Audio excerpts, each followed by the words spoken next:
let's dive in. Today, we're pulling back the curtain on something truly compelling. Yeah. The FBI files.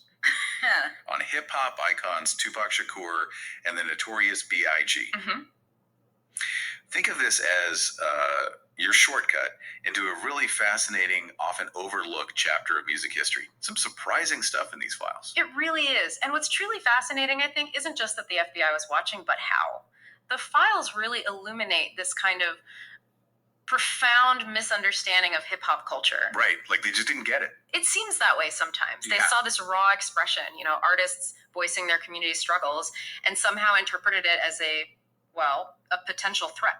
So our mission here is really to unpack the why these artists, these powerful voices, ended up tangled in all this surveillance and scrutiny. Exactly. First, let's maybe set the stage a little. By the time Tupac and Biggie came along, hip-hop was already huge, right? It wasn't brand new. No, not at all. It had grown from its roots in the Bronx, late 70s, early 80s, into this major cultural force, a voice for urban America. And Tupac, his background was steeped in activism. You really hear that in tracks like Brenda's Got a Baby, using his art for, social justice. Definitely. And Biggie, what a storyteller, coming out of Brooklyn, just painting these vivid pictures on Ready to Die, the struggle, the triumphs. Yeah. So they weren't just musicians. They were chroniclers for a generation.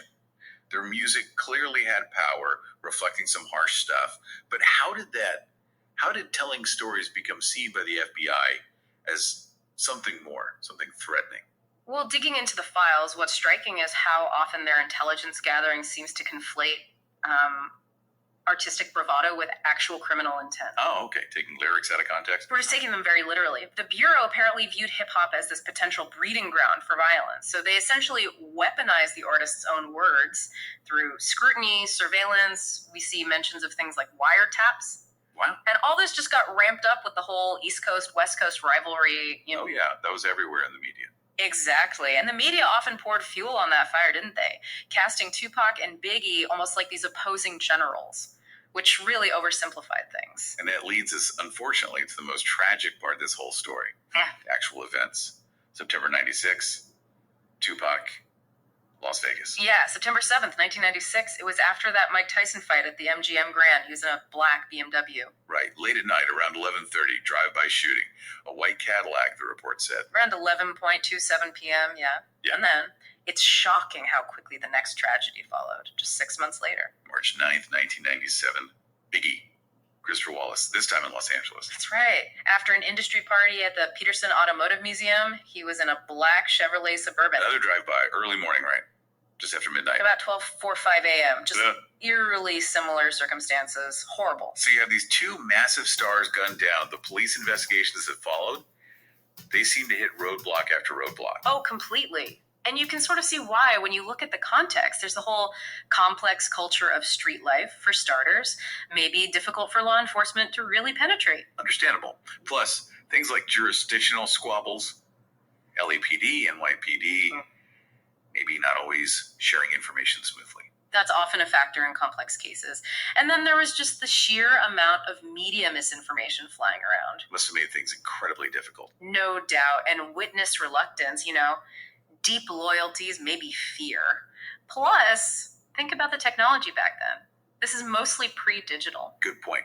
Investigating something like this without the tools we have now. Much, much harder. And then there's the role of informants. They often surface in these situations, providing tips. But their reliability can be tricky, right? Always a concern for agencies like the FBI. What's their motive? How accurate is the intel? It just adds another layer of complexity. It really paints a picture of just, wow, so many tangled threads, almost destined to leave questions unanswered.